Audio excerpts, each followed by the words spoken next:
If you simply try to apply Puppet Warp, it kind of deforms the body. Also at the same time, just by applying Puppet Warp, have a look at it. Here is the before and here is the after. It cuts up these areas. The masking was fine. Why is it happening? How can we change body positions without all of these issues and creating deformities? Let us start afresh. Back in the magical world of Photoshop, and if you wish to go ahead and follow along using this photo, check the links in the description to download it. The first thing we need to do is to separate the subject from the background. And how do we do that? Just make 2 copies of the background layer. With the background layer selected, press Ctrl or Command J twice. The first one is for just the subject. This is where the subject will be masked out. And the second one is just for the background where the subject will be removed. There will be no subject, just the background. First of all, select the subject layer and select the subject. And how do we do that? You can use any of your favorite selection techniques.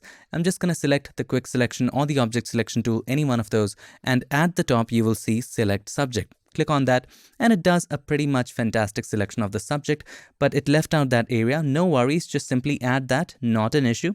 Now you can work with the selection later, that's all up to you. This is not a selection class.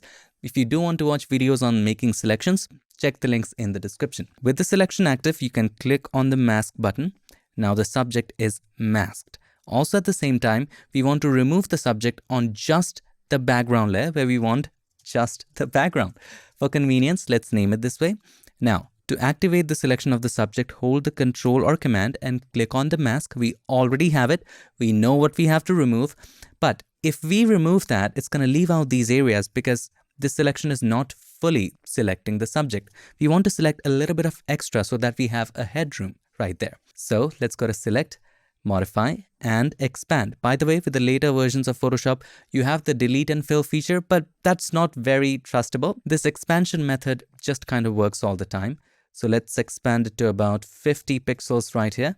Hit OK. Make sure all of the hair, everything of the subject is just covered. Right here, as you can see, it is not completely covered. So you can use the lasso tool, just add it, hold the Shift key to turn it into a plus and add it just like this. Now, how do we fill it? You can fill it with Content Aware Fill. Up to you. Let's go to Edit, Content Aware Fill, and you can sample the areas that you want to fill it using. So you can try rotation, adaptation, see how that works out for you. And you can try all kinds of different things. If you're satisfied, you can just output to a new layer. So the filled area can be outputted to a new layer, if that's a word, or the current layer. For convenience, let us just go ahead and choose current layer. Hit OK. You can turn off the subject. As you can see, that is separated. It has left a little bit of trace. So how can we fix that? Simply use the patch tool right here and you can fix all of it. It's not big of a deal, as you can tell. And you can take the time to do the whole shebang, shenanigan, whatever you want to call it right here. So let's remove this line as well.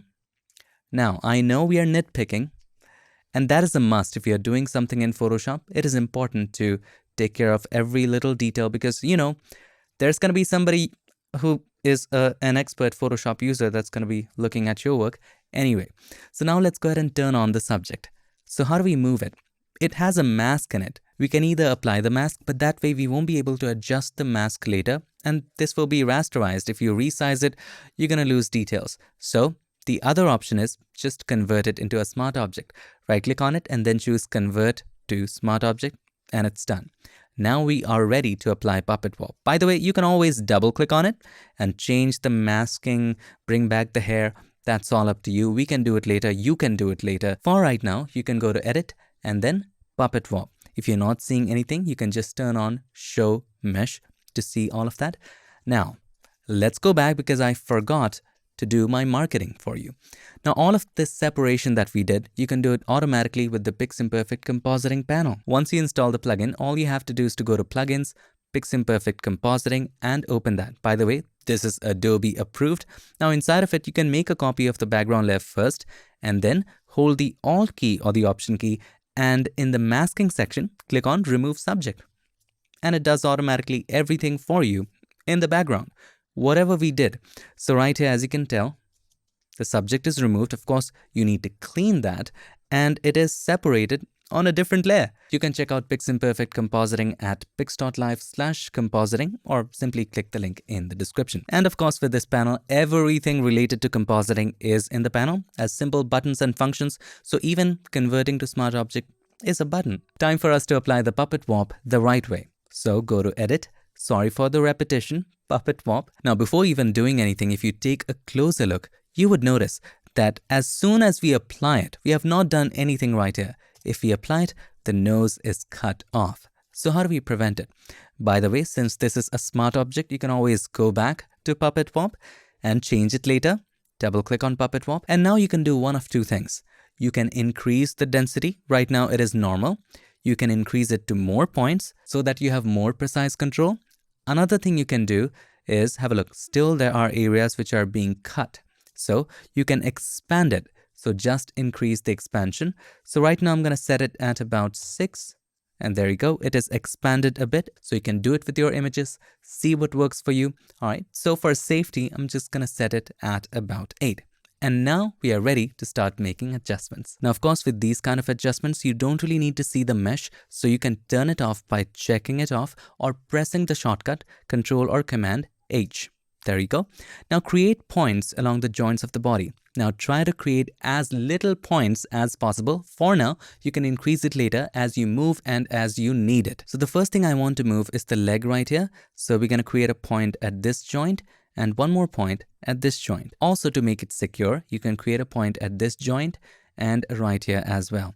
Also, just to hold it in place, one more point right here. Now, usually our common sense would tell us to create a point right here and move it.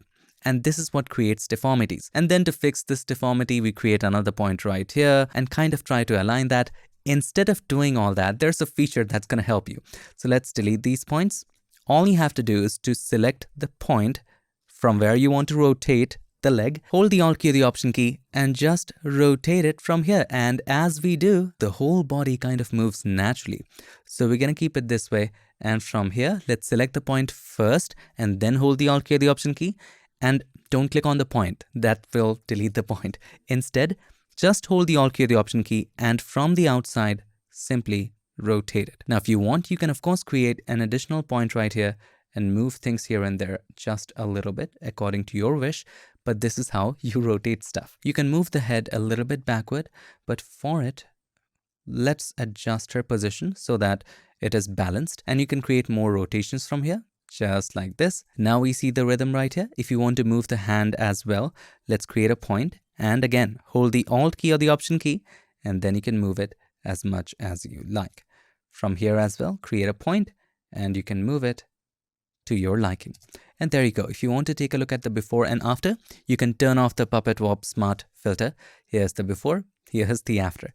You see much more balance. Now, I'm not claiming that my movement is better than the original one.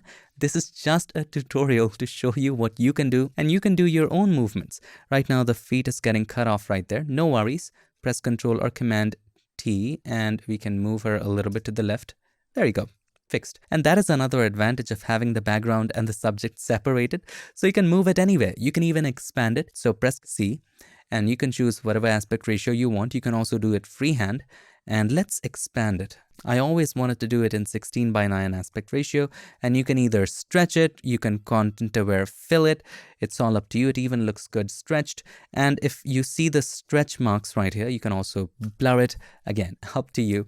Lots of flexibilities. But then again, this is how you change body position in Photoshop. Let us do a quick little recap. First of all, we separate the subject from the background. And how do we do that? We make 2 copies of the background layer. In the top one, we keep just the subject by masking it out. And let's not forget to convert it into a smart object so that we can change the values of the puppet warp later. We can move it around later. We have more flexibility with the masks.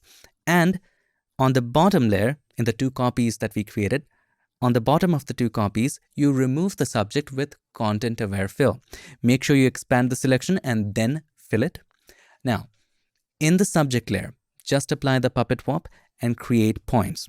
Create just as many points as you need, and you can hold the Alt key or the Option key to rotate from those points. Also, do not forget that sometimes when you apply the puppet warp, it cuts up some areas. You can either increase the density or expand it to fix the issue. I hope this video helped you. I hope you found it useful. And if you did, make sure to give us a like, and also don't forget to subscribe, and not just subscribe. Ring the bell so that you, my friend, don't miss any other future tips, tricks, or tutorials. I would like to take this moment to thank all of these nice and amazing people for supporting PiXimperfect on Patreon and helping keep PiXimperfect free for everybody forever.